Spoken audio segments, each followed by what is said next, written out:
제가 언젠가 말씀드린 적이 있는 것 같은데 그 남태평양 섬에 원숭이를 원주민들이 잡는 방법이 있습니다. 나무에 줄로 묶어놓은 여러 가지 이 야자 열매를 그 안에를 긁어내고 거기에 작은 구멍을 낸 다음에 그 안에 쌀이나 이 땅콩을 잔뜩 넣어두고 멀리 숨어서 이 원주민들이 기다립니다. 모니터 소리 좀 더 크게 키워보세요. 주위를 이렇게 원숭이들이 이제 살피다가 이 야자 열매 속에서 쌀 냄새하고 땅콩 냄새가 이렇게 나면 하나 둘씩 몰려옵니다. 주위를 살피다가 그 야자 열매 구멍에 손을 쑥 집어넣고는 땅콩이나 이 쌀을 한 줌 이렇게 움켜쥡니다. 그러면 이제 움켜진 손이 이 야자 열매에서 나오지 않기 때문에 사람들이 그때 줄을 들고 나타나서 원숭이를 잡는데, 그 원숭이들은 그때 이제 사람들이 나타나면 무서워서 꽥꽥 소리를 지르고 난리를 치기는 하는데, 그 야자 열매 속에 넣어놓은 이 손을 이렇게 펴면 야자 열매에서 이렇게 손을 빼서 도망갈 수 있는데 이 손을 놓지 않습니다. 이 땅콩 잡은 걸 놓지 않아요. 그래서 결국 이 땅콩을 포기해야 자기가 산다는 것을 이 원숭이들이 생각하지 못하고 그 포기의 중요성을 모른 채로 이 원숭이들은 한 줌의 땅콩이나 쌀과 자기의 생명, 자유 이런 것과 바꿔버립니다. 오늘 포기를 생각합니다. 사실은 오늘 우리 김범규 장로님이 소개할 때 올라갈 때와 내려갈 때 제가 그렇게 원래 설교 제목을 적었습니다. 그게 원래 설교 제목이에요. 그런데 제가 올라갈 때와 내려갈 때 이제 이렇게 설교 제목을 이제 정해놓고 설교를 이제 작성을 했는데, 제가 이제 설교를 이렇게 보내면 부목사님들이 이렇게 설교를 보고 제목을 이렇게 바꿉니다. 그래서 제목을 오늘은 좀 바꿔도 좋겠다 이렇게 생각을 해서 제목이 바뀐 겁니다. 그러니까 김범규 장로님이 잘못하신 건 아니고요. 원래 설교 제목이 저겁니다. 근데 이 포기라고 하는 단어는 그렇게 마뜩한 단어가 아니죠.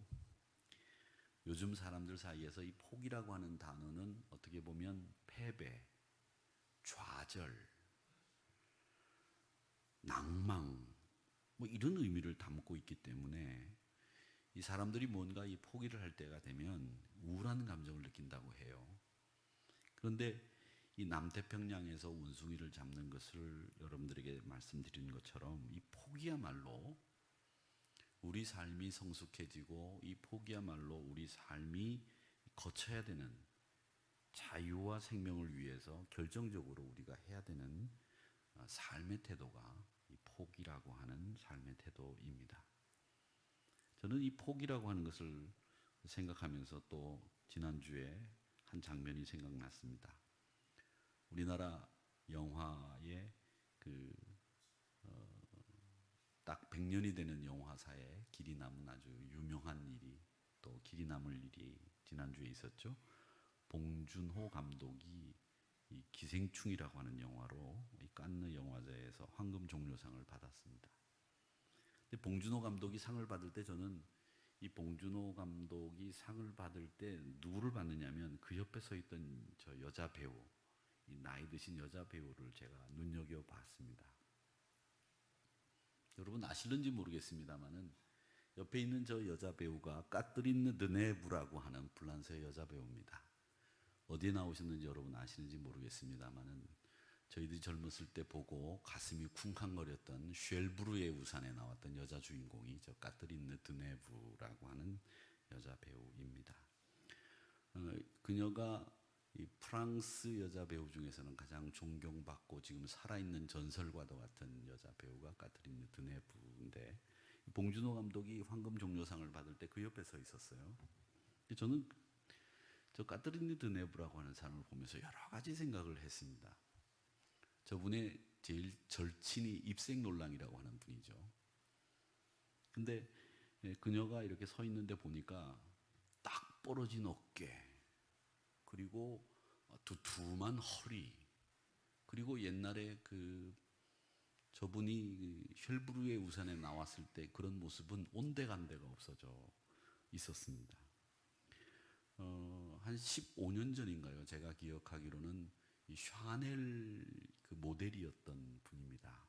나이 먹어서도 멋있었던 여자분인데 지금은 이제 70이 넘었습니다만은 근데 저는 그저 까트린 드네브를 보면서 아 저분이 까트린 드네브가 맞나 이런 생각을 했는데 맞았어요. 그래서 좀 실망했습니다. 사실은 야 나이 먹어서도 좀 멋있으면 좋았을 걸 하는 그런 생각이 들었는데 실망했어요. 그런데 또 한편 이런 생각도 했습니다. 젊은 시절 한창 잘 나가던 그때 여자 배우들이 한창 잘 나가던 시절을 보통 리즈 시절 이렇게 얘기를 합니다만은 그 세계적인 여배우가 나이 들어서 저런 모습이라면 우리나라 여자 배우 같으면 저런 자리에 나가지 않았을 거다. 샤넬 화장품 광고까지 찍은 여배우가 얼마 전까지 그 아름다운 모습을 기억하는 사람들이 많은 그런 여배우가 저런 자리에 저런 모습을 하고 나갈 수 있을까? 자신만만하게 서 있는 모습을 보면서 저는 이런 생각을 했어요. 시간이 흘러가면서 어쩔 수 없이 나이 들어가는 자신의 앞에서 어쩔 수 없이 몸이 변해가는 그런 모습에 대해서 포기하고 순응하는 모습으로 서 있는 당당함이 아닐까. 저는 그런 생각을 해봤습니다. 온 프랑스 사람들과 세계 사람들을 사로잡던 여배우가 저런 모습으로 서 있는 것은 먼저 자신이 자기를 용납했다는 얘기예요. 가끔 우리 여자 권사님들하고 사진을 찍는다면 손사래를 치면서 저는 사진 안 찍습니다. 이렇게 얘기하시는 분들 계세요. 왜 안 찍냐 했더니 아우 늙어가지고 보기 싫다고. 그 모습은 그 얘기는 뭐냐면 늙은 나를 내가 용납할 수 없다라는 얘기죠. 근데 만약에 그런 마음이라면 이 여자 배우가 여기 서 있을 수 있었을까? 나이 듦에 대해서 자기 신체에 대해서 변해가는 늙어가는 그런 모습에 대해서 어느 정도 순응하고 포기했기 때문에 그렇기 때문에 생기는 당당함이 도리어 더 멋있게 보이는 것 아니겠는가 이런 생각을 했습니다. 우리나라 여자 배우들 가운데 죄송스러운 얘기지만 포기를 모르는 여자 배우들 많아요. 그래서 포기를 모르기 때문에 끝까지 뭔가를 넣어보려고 애를 써가지고 넣어가지고 흉측하게 변한 여자 배우들 참 많이 있습니다. 그런 배우들은 포기를 모르는 거예요. 자기가 끝까지 젊을 줄 알고 자기가 끝까지 이쁠 줄 알고 포기를 모르고 자꾸 얼굴에다가 주사바늘을 꼽아가지고 결국은 흉측한 모습으로 변해가는 것들을 보면서 아하 포기할 줄 아는 삶 그게 멋있지 않겠나 이런 생각을 해봤습니다. 어제까지 우리 교단 113년차 총회가 서울신학대학에서 있었습니다. 계속 저도 월요일부터 편도선이 부어가지고 굉장히 피곤하고 힘든데 오늘 아침에는 더 몸이 움직이기가 힘들더라고요. 그래서 생각을 쭉 했습니다. 설교 준비를 하면서 이런 생각을 했어요. 30대가 되고 50대가 되고 60대가 되면서 사람들이 자기가 가지고 있는 건강이나 체력에 대해서 미련을 버려야 되는데 미련을 버리지 않고 있다. 나도 그랬구나 이런 생각을 해봤습니다. 제가 부산에서 목회를 할 때는 새벽기도 끝나고 자동차를 몰고 서울 총회본부에 와서 일을 보고 일을 다 끝마치고 저녁 식사를 하고 운전을 해서 6시 반에 서울을 출발해서 부산까지 직접 운전을 해서 내려간 다음 저녁 식사를 한 번 더 하고 그리고 아침에 새벽에 일어나서 새벽 기도를 해도 아침에 9시에 일어나도 거뜬했습니다. 근데 지금은 그렇지 못합니다. 그러면서 그때가 건강했고 지금은 건강하지 않은 거야 이렇게 생각하지만 사실은 제 자신도 스스로 제 체력에 대해서 포기하지 않는 부분이 참 많았구나 이런 생각을 오늘 아침에 했습니다. 20대 축구장에서 3시간을 뛸 수 있었다면 지금은 30분도 못 뛴다라고 하는 걸 용납하지 못하고 그 그걸 수용하지 못하고 포기하지 않는 제 모습을 보는 거죠. 이렇게 포기하지 않는다고 하면 어떤 일들이 벌어지느냐, 이걸 또 한번 생각을 해봤습니다. 30대 그 장밋빛 피부가 40대가 되면 주름이 멋있어야 되고 50대가 되면 눈밑주름과 검버섯이 멋있어져야 됩니다. 그게 받아들여져야 되는 거예요. 근데 제가 피부과 의사에게 제가 제 얼굴을 한번 보여주면서 여기에 이렇게 검은색 점이 생겼는데 뽑아달라고 그렇게 이야기를 했어요. 그랬더니 그분이 하는 얘기가 목사님, 이렇게 검은색이 올라오는 이유가 있습니다. 왜 그렇습니까? 우리 피부가 나이가 들면서 상하고 이제 기능이 떨어지게 되니까 우리 피부가 가지고 있는 이 보호작용에 의해서 항산화 작용을 하면서 이 피부를 보호하기 위해서 이 멜라닌 색소라는 녀석들이 올라오면서 그걸 커버한다는 거예요. 그래서 얼굴이 까무잡잡하고 검은색 티가 생기고 검버섯이 생기는 거래요. 그 녀석을 미워하지 말래요. 그 녀석은 미워할 녀석이 아니라 우리 피부를 보호하기 위해서 안간힘을 쓰면서 밑에 있다가 팍 올라와가지고 우리 얼굴에 딱 나타난 녀석이라는 거예요. 그러니까 시간의 흐름 앞에서 어느 정도 이제는 포기할 건 포기하고 그 녀석도 사랑하면서 살아야 나이 듦을 이해할 수 있습니다. 그렇게 얘기를 하더라고요. 그런 반면에 우리 삶은 포기하지 않는 삶도 있습니다. 포기하지 않는 삶의 태도를 우리는 뭐라고 얘기하느냐면 집착이라고 이야기합니다. 집착.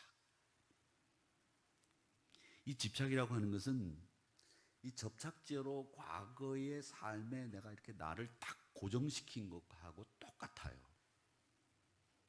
이렇게 자기 삶의 과거의 삶에다가 이렇게 딱 접착제로 붙여놓은 것 같이 이렇게 집착하는 삶을 사는 사람, 그런 사람을 우리는 피터팬 증후군에 빠진 사람, 그렇게 부릅니다. 미국의 심리학자인 댄 카일러라고 하는 사람이 1983년도에 피터팬 증후군이라는 말을 처음 썼습니다. 근데 이 이야기는 뭐냐면 책임 있는 자리로 나가기 싫어하는 무책임, 이기적인 태도를 버리지 못하는 삶, 그리고 지나친 자기 사랑, 유아기적인 자기 사랑, 포기하지 않는 왕자병, 마마보이, 공주병, 이 병에 걸린 사람들을 피터팬 증후군에 걸린 사람들이다, 그렇게 설명을 하고 있습니다. 여러분들 보실 때 포기해야 되는데 포기하지 않고 집착하는 사람만큼 불쌍하고 안쓰러운 사람 별로 없습니다. 정말 불쌍하고 안쓰러운 사람이 누구냐면 포기하지 않고 집착하는 사람들을 볼 때 주변에서도 안쓰럽고 이상하게 그 사람은 불쌍해 보입니다. 당연히 포기해야 되는데 이 포기하지 않는 삶이 다른 사람에게도 힘들게 만든다는 거죠. 영적으로도 신앙적으로도 마찬가지입니다. 이 포기라고 하는 삶의 태도는 영적인 세계에서도 굉장히 중요합니다. 예수님께서 당신을 따르는 제자들에게 뭐라고 얘기하셨어요? 포기해야 된다고 자주 얘기하셨습니다. 네 자신을 부인해라. 네 십자가를 져라. 이 포기를 얘기하신 거거든요. 이 포기라고 하는 것은 우리 신앙생활에 있어서 너무나 중요한 요소인데 이걸 우리가 자주 잊어버리고 자주 승리, 극복, 소망, 비전 이런 이야기를 하면서 집착하는 모습으로 그걸 승리를 위한 밑거름, 집착하는 모습을 우리가 난관을 극복하고 나가는 우리 신앙의 용기, 이렇게 이야기들을 한다는 거죠. 여러분, 용기와 목표를 향해서 나가는 것과 집착은 다른 거예요. 그런데 우리는 집착하면서도 포기하지 않는 이런 삶을 계속 우리가 살고 있다는 것을 저부터 저는 발견하게 돼요. 예수님은 자기를 따르는 제자들에게 가장 먼저 얘기한 게 포기입니다. 네 자신을 부인하고, 신앙에서는 너무 이 포기라고 하는 것이 중요한 단어 아닙니까? 우리가 알고 있는 것처럼 야고보서 1장 15절의 말씀에 보면 욕심이 어떻게 되느냐? 잉태한즉 죄가 되고, 죄가 커가지고서는 사망에 이른다. 그렇게 말씀을 하셨습니다. 욕심이라고 하는 것이 결국 뭡니까? 포기하지 않는 집착에서 욕심이 시작이 됩니다. 불행의 원인은 집착에서 시작이 됩니다. 그래서 집착하다 보니까 유연하게 사고하지를 못하고 늘 완고하게 생각하고, 집착하다 보니까 그것이 무엇이든지 간에 항상 붙잡혀서 사는 거예요. 그 붙잡혀서 사니까 거기서 자유함을 얻지 못하고, 거기에서 해방되지 못하고, 거기에서 구원받지 못하고, 거기에 매여 가지고 다람쥐 쳇바퀴 돌듯이 헤매다가 결국 그 인생이 끝나는, 끊임없이 변화되는 것이 우리 삶이에요. 우리 삶은 딱 스틸 사진처럼 딱 고정되어 있는 게 아니고요, 자꾸 동영상처럼 바뀌는 거예요. 변하는 거예요. 변해야 되고요, 바뀌어야 되고요. 그리고 우리 자신이 삶과 함께 적응하고 순응해야 돼요. 그러기 위해서는 우리가 유연해야 되고, 그러기 위해서는 우리가 보다 더 완고함에서 벗어나는 포기라고 하는 삶의 태도도 가지고 있어야 된다는 겁니다. 여러분, 이 세상에 변하지 않는 게 어디 있습니까? 변하지 않는 것이 하나도 없다는 것이 진리 아닙니까? 변한다고 하는 그 사실 하나만 변하지 않지 다 변합니다. 그래서 전도서 기자가 뭐라고 그랬습니까? 해 아래 새 것이 없다. 다 변한다는 거죠. 오늘 이 다니엘서 9장을 우리 같이 읽었는데, 이 다니엘서의 기도 내용, 그 내용의 일부와 함께 하나님의 응답이 기록되어 있는 말씀입니다. 근데 이 다니엘의 기도 내용을 보면 어떤 내용이냐면, 하나님을 거역한 남유다가 바벨론에 의해서 멸망을 당하고, 백성들이 포로로 잡혀가고, 또 그 당시에 다니엘도 포로로 같이 끌려갔습니다. 바벨론으로 끌려갈 때 다니엘은 아주 어린 나이였습니다. 하나님을 경외하고 총명한 사람이었습니다. 하나님께서는 이 다니엘을 관리가 되게 하셨고, 성년이 된 다니엘은 이스라엘 백성들의 현실이 어떤지를 깨달았어요. 아, 이스라엘 백성들이 고생하고 있구나. 이스라엘 백성들이 하나님을 배반했구나. 이스라엘 백성들이 다시 사는 길은 하나님께로 돌아가는 길밖에 없구나. 우리가 이스라엘 백성들로 하나님께 돌아갈 수 있도록 만들어야 되겠다. 특히 내가. 이런 생각을 다니엘은 한 겁니다. 이스라엘 백성들이 노예가 되고, 이스라엘 백성들이 이렇게 된 이유가 뭔지를 다니엘은 깨달았습니다. 징계라고 깨달은 거죠. 그리고 그 징계라고 하는 것도 하나님의 섭리 속에 기한이 있다는 것을 알았어요. 아, 이게 끝날 때가 있다. 아, 이게 터널의 끝처럼 이제 끝나고 하나님께서 역사하시는 때가 이제 다가온다. 이걸 다니엘은 알았습니다. 그리고 난 뒤에 이제 이 일을 종식시키고 이 일을 끝내기 위해서 다니엘이 뭘 결심하느냐? 금식 기도를 결정합니다. 이 금식 기도는 어떤 기도냐면, 백성을 대신해서 하나님 앞에 드리는 다니엘의 회개 기도입니다. 백성을 대신해서 하나님 앞에 드리는 회개 기도, 처절한 하나님 앞에 회개 기도. 그 회개 기도가 9절에 4절에서부터 19절까지의 내용이 쫙 다 그 내용이 기록되어 나오고 있습니다. 그 회개 기도를 하면서 다니엘은 이렇게 생각을 했어요. 야, 우리가 멸망당하기 전에 선지자들로 수많은 경고가 있었는데도 그 경고를 안 들었어. 하나님의 백성이라고 하는 이름을 가지고 살면서도 늘 평안하고 안일하고 늘 자신 마음대로 살았어. 그걸 하나님은 예레미야서 7장 13절에서 이렇게 증언하고 있습니다. 여호와의 말씀이니라.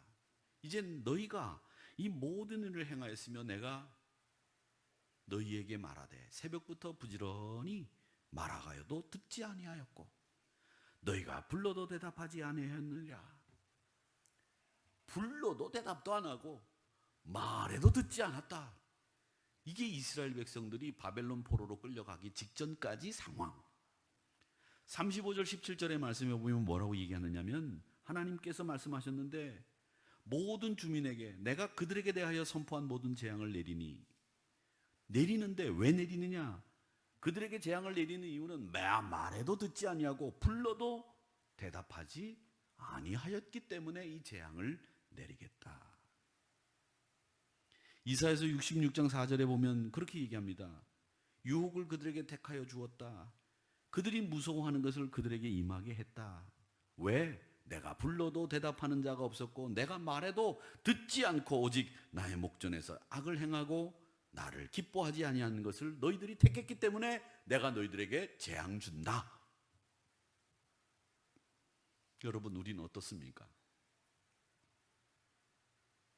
입술로는 하나님을 경외한다, 예수님 믿는다. 생활 속에서는 우리가 말씀을 무시하고 하나님의 뜻을 무시하고 내 마음대로 살지는 않느냐? 인간의 역사 속에 저는 요즘처럼 이렇게 하나님의 뜻이 우리 역사 속에, 우리 생활 속에 많이 발견된 때는 없었다고 생각해요. 요즘처럼 하나님의 뜻이 보이는 데가 이렇게 많은 데가 없어요. 그럼에도 불구하고 우리 사람들은, 우리 신자들은 점점 더 하나님의 뜻에서 멀어지고 있습니다. 점점 더. 왜 이러냐? 하나님의 말씀을 농담으로 여기는 거예요. 하나님의 말씀을 가볍게 여기는 거예요. 하나님의 말씀을 들어도 우리가 늘 듣던 말씀이거니 생각하고 캐주얼하게 생각하는 거죠. 창세기 19장 14절 말씀 보세요. 롯이 천사들이 와서 이 소돔과 고모라 땅을 멸한다고 얘기를 하고 롯의 가족들을 탈출시키려고 합니다. 그래서 롯이 딸들과 결혼할 사위를 찾아가 가지고 그 사실을 알려줘요. 야, 이 소돔과 고모라가 곧 멸망한단다. 그러니 내 사위들아, 나와 함께 이 성을 떠나자. 다른 곳에 가서 터잡고 살자. 여기 불과 유황이 떨어져서 이제 이곳이 멸망해. 하나님의 심판이 임해. 그 이야기를 롯이 했어요. 누구에게? 사위들에게. 그런데 그 사위들이 그 말을 듣고, 장인 어른이 될 사람의 말을 듣고, 이 못된 사위 녀석들이 장인 어른이 하시면, 말을 하면 들어야지. 이 나쁜 녀석들이 장인 어른이 하는 말을 안 들어요. 못된 놈들 같으니라고. 뭐라고 여겼습니까? 장인 어른이 하는 말을 뭐라고 여겼냐? 농담으로 여겼더라. 성경은 정확하게 표현하고 있습니다. 농담으로 여겼더라. 그 하나님의 말씀을 농담으로 여긴 까닭에 그들은 멸망당했습니다. 여러분, 하나님의 말씀을 농담으로 여기지 마시기를 축원합니다. 농담으로 여기면 안 돼요. 그러다가 멸망당합니다. 말씀을 제대로 받아야 됩니다. 말씀을 가볍게 여기지 마시기 바랍니다. 하나님의 말씀은 거짓이 없습니다.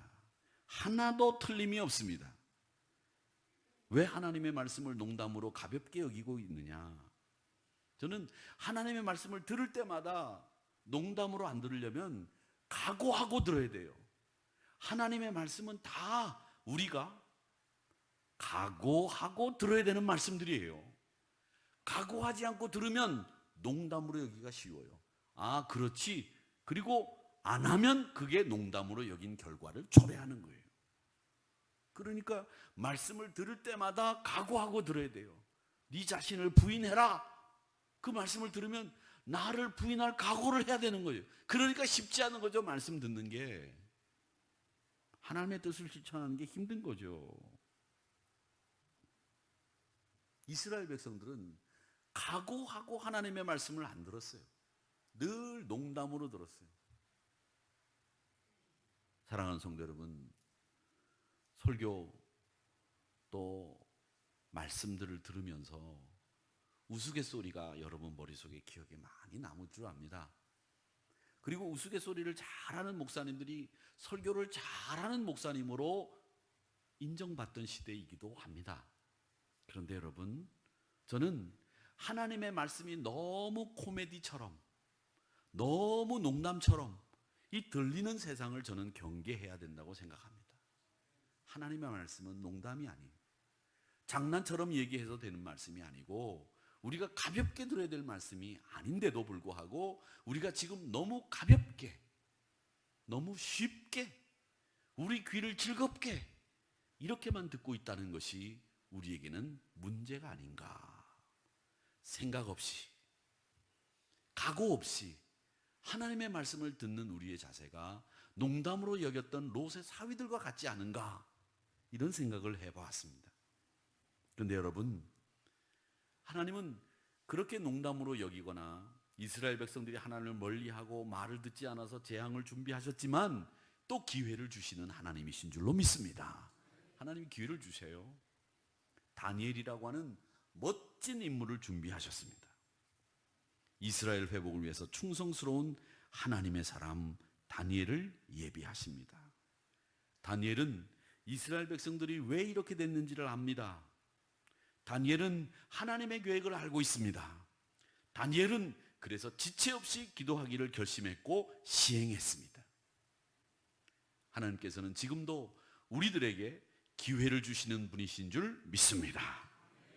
우리 자신과 이 시대가 하나님의 긍휼을 입을 수 있는 기회가 아직 있습니다.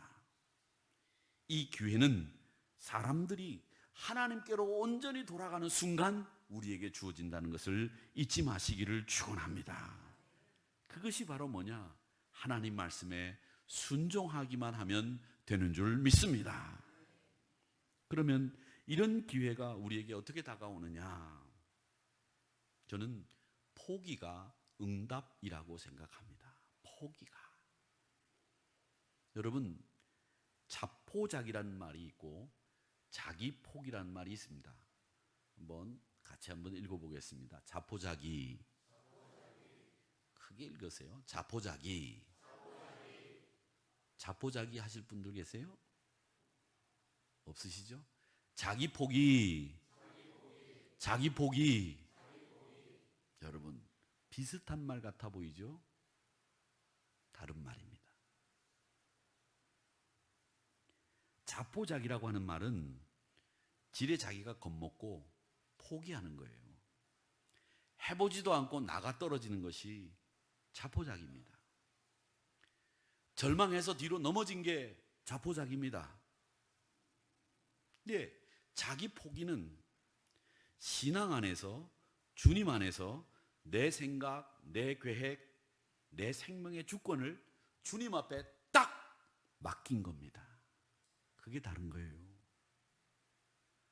자기 포기는 내 생각, 내 의지, 내 생명의 정권을 주님 앞에 맡긴 거예요. 그게 자기 포기예요. 자포자기가 아니에요. 하나님은 지금 우리에게 자포자기 하라고 말씀하시는 게 아니고요, 자기 포기를 하라고 말씀하시는 거예요. 네 생각, 네 계획, 네 생명의 정권도 내가 가지고 있어. 나한테 맡겨. 알겠어? 알았어? 알았어? 그걸 하나님이 그렇게 하시는 거지 제가 그렇게 하는 거 아니에요. 그걸 말씀하시고 있는 거예요. 자기 포기해라. 여러분, 자포자기와 자기 포기를 딱 구별하세요. 자신의 삶이 자신이 주인인 줄 알고 살다가 난관에 딱 부딪혀가지고 어쩔 수 없으니까 뒤로 나자빠지는 거, 그건 자포자기예요. 그런데 내가 할 수 있고 내가 넘어설 수 있지만 내 삶의 주인이 하나님이십니다. 내 생명의 주인이 하나님이십니다. 예수님이 내 삶을 인도해 주실 줄로 믿습니다. 저는 주님 앞에 내 생각, 내 의지, 내 생명을 맡깁니다. 주여 도와주세요. 잘못된 길로 가거든 바로 잡아주세요. 이렇게 이야기하면서 하나님 앞에 나를 몽땅 맡기는 그것이 자기 포기입니다. 다니엘 기도 보세요. 이 다니엘 기도는 저는 한마디로 뭐라고 생각하느냐면 포기각서라고 생각합니다. 하나님, 우리 이스라엘은 이제 완전히 하나님 앞에 포기합니다. 다 내놓습니다. 하나님, 이스라엘 백성들을 회복시켜 주세요. 하나님, 우리 이스라엘을 다시 예루살렘으로 돌아가 하나님의 성전에서 예배하는 날이 오게 해 주세요. 그렇게 간절하게 기도하면서 포기각서를 하나님 앞에 금식하며 올려드리는 것, 그게 오늘 본문의 내용입니다. 그 포기가 응답인 줄로 믿습니다. 그 포기가 회복의 은혜를 다니엘을 통해서 이스라엘 백성들에게 경험하도록 만들어 주신 겁니다. 이 포기는 치료를 가속화시켜요. 포기는 회복을 가속화시켜요. 자꾸 빨리 회복될 수 있도록 만들어주는 게 바로 포기의 모습입니다. 우리가 예수님이 주시는 은혜, 축복 이런 걸 계산하고 살 수 있습니까? 제가 받은 은혜와 제가 받은 축복도 생각을 해봐도 이건 계산이 안 돼요. 계산이 안 돼요. 그런데 예수님 때문에 우리가 받은 것도 참 많은데 그 받은 것들을 생각해 보면 계산이 안 되는데 그 계산이 안 되는 그 받은 것들만 생각하고 살지, 사실은 포기하고 살아야 될 것들이 많은데 그건 생각하지 않고 산단 말이죠. 저도 그러니까요. 받은 은혜는 생각해 봐라, 계산해 봐라, 찬송으로도 부르죠. 세어 보아라, 세어 보아라. 그래서 자꾸 세어보는 거예요. 그리고 하나님 앞에 기도할 때, 하나님, 제가 받은 게 참 많네요. 세어볼 수도 없네요. 그래서 하나님의 은혜는 바다를 먹물 삼아도, 하늘을 두루마리 삼아도 그렇게 찬양합니다. 그러면서 어떤 마음을 갖느냐? 하나님, 더 많은 것을 셀 수 있도록 해주세요. 더 많은 것을 세고 싶습니다. 이게 우리 마음 아닌가요? 제 마음이 그렇거든요. 하나님, 더 많은 걸 세볼 수 있도록 해보세요. 하나, 둘, 셋, 넷, 다섯, 요것만 쉬지 말고 하나, 둘, 셋, 넷, 다섯, 여섯, 일곱, 여덟, 아홉, 열, 이렇게 셀 수 있도록 열 주세요.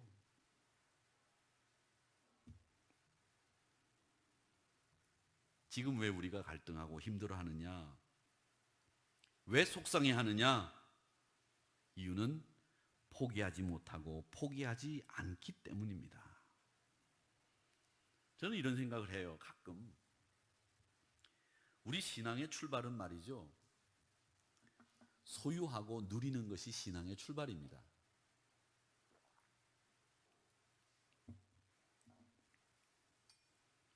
근데 신앙이 소유하고 누리는 신앙은 출발한 신앙이에요. 지금 막 출발한 거죠. 그런데 신앙이 완숙해져서 우리가 언젠간 그 종착역에 이르러 하나님 나라 갈 때에는 우리 신앙은 정말 궁극적으로 절정에 올라 있는 그 신앙은 포기하고 내려놓은 신앙인 줄 믿습니다. 그 신앙이 진짜예요. 초보 신앙인들은 내가 믿었기 때문에 얻은 것이 많다고 이것도 얻었습니다, 저것도 얻었습니다, 이걸 간증하죠. 그런데 신앙이 성숙하신 분들은 그 간증이, 저는 예수님 때문에 이것을 포기하고 이것을 버렸고 이렇게 상처나서 이런 흔적이 있습니다, 이걸 간증하는 거예요.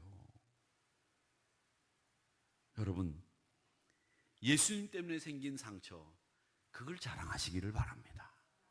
예수님 때문에 버린 걸 자랑하시기를 축원합니다. 예수님 때문에 우리가 이걸 버렸습니다, 저걸 버렸습니다, 이게 자랑스러워야죠. 예수님 때문에 이거 얻었습니다, 저거 가졌습니다, 이야 좋습니다, 이건 아직 초보라는 거예요. 우리는 프로입니다. 이제는 아마추어를 벗어났어요. 금요일 심야기도 나오시는 한우리 성도들은 적어도 다른 신자들하고는 수준이 다른 분들입니다. 여러분들은 소유와 누림의 신앙으로 흡족해서 만족해서 사시는 분들이 아니라 포기와 내려놓음으로 하나님 앞에 완숙한 신앙으로 살아가는 분들이 여러분들인 줄 믿습니다. 하나님은요, 치명적인 약점을, 우리의 약점을 잘 알고 계세요. 그리고 하나님은 내가 뭘 제일 좋아하는지를 하나님은 죄송스럽지만 잘 알고 계세요. 내가 뭘 제일 좋아하는지를 알고 계신단 말이에요. 이게 문제예요. 내가 제일 좋아하는 걸 나만 알면 좋은데 하나님이 나보다 내가 좋아하는 걸 더 잘 아세요. 그래, 너 라면 좋아하지 이놈아, 라면 먹어봐라 살찐다, 다 아신다고요. 내가 좋아하는 걸 다 아세요. 여러분이 제일 소중하게 여기는 걸 잘 아신다고요. 근데 하나님이 그걸 안 건드셨으면 좋겠어. 내가 제일 좋아하는 거 그거는 하나님이 좀 모른 척 하시고 가만히 내가 그냥 계속 좋아하게 두셨으면 좋겠어. 그런데 그걸 건드세요. 그걸 내놓으라고 하신단 말이죠. 내놔. 보세요, 성경에 보면 아브라함 돈 많았습니다. 그런데 아브라함이 제일 소중하게 생각하는 게 뭔지를 하나님은 딱 알고 계셨어요. 아브라함, 너 이삭 내놔. 하나님이 그렇게 말씀하시는 거예요. 물질도 건강도 자신의 생명도 포기할 수 있는 믿음의 조상 아브라함에게 너 건강 내놔라, 네 생명 내놔라, 네 재산 내놔라 하지 않으셨어요. 아브라함이 제일 소중하게 제일 사랑하는 게 뭔지를 딱 아시고 그거 내놔. 이게 하나님이시란 말이죠. 모세에게는 뭐가 소중했을까요? 애굽의 궁궐, 왕이 될 수 있는 자신의 위치, 그걸 하나님이 잘 알고 계셨기 때문에 애굽의 궁궐을 포기하라, 그렇게 말씀하신 거고요.